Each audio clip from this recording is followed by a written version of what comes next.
कभी भी आप इंग्लिश के किसी भी सेंटेंस को सेल्फ या सेल्फ्स वाले वर्ड से स्टार्ट ना करें, शुरू ना करें।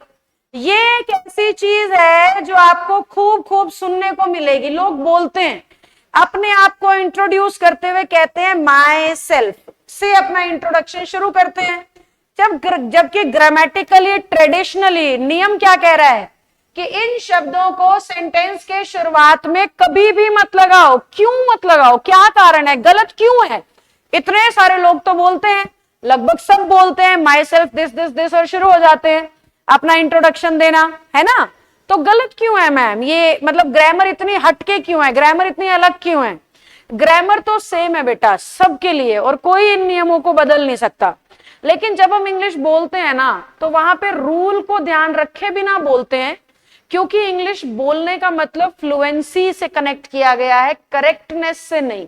जबकि ग्रामर का फोकस सहीपन पर ज्यादा होता है, यानी ग्रामर को चाहिए कि सब कुछ ठीक अकॉर्डिंग टू द रूल।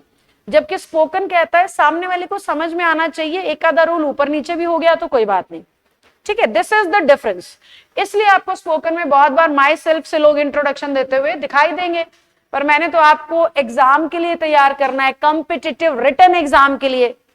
तो वहां पे आपको ये याद रखना पड़ेगा कि सेल्फ या सेल्फ वाले वर्ड से सेंटेंस कभी भी शुरू नहीं होता। और इसका कारण अभी तो सिखाया 2 मिनट पहले कि रिफ्लेक्सिव ये तब होते हैं जब ये वर्ब के बाद हो, एम्फेटिक ये तब होते हैं जब ये सब्जेक्ट के बाद हो। तो अगर हम उन्हें लाइन के शुरू में लगा देते हैं ना, तो ना तो ये वर्ब के बाद रहते ना सब्जेक्ट के बाद, जिस वजह से इनका कोई अर्थ ही नहीं निकलता। क्योंकि ग्रामर कहती है सेल्फ या सेल्फ्स वाला वर्ड रिफ्लेक्सिव और एम्फेटिक में से कुछ होना चाहिए। रिफ्लेक्सिव होने के लिए वर्ब के बाद होना चाहिए, एम्फेटिक होने के लिए सब्जेक्ट के साथ होना चाहिए। अगर इन दोनों के अलावा कहीं भी लगाओगे तो ग्रामर के नियम के अनुसार वो गलत है। तो फ्रेंकली और स्ट्रेटली अगर मैं कहूं, तो आप जब इंग्लिश बोल रहे हैं और माई सेल्फ बोल रहे हैं, तो ग्रामर के हिसाब से तो वो भी गलत है। पर क्योंकि ज्यादातर लोग बोल रहे हैं और सबको समझ में आ रहा है, इसलिए ये चीज चलती जा रही है। पर एग्जाम में या रिटन में अगर कभी भी आपको माई सेल्फ से सेंटेंस शुरू होता दिखेगा, तो पक्का एरर वहीं पे है। माई सेल्फ नहीं, हर सेल्फ, हिमसेल्फ, किसी से भी गलत है वो। आपको सब्जेक्ट लिखना पड़ेगा, सब्जेक्ट की जगह रिफ्लेक्शन नहीं लिख सकते हो आप, समझे?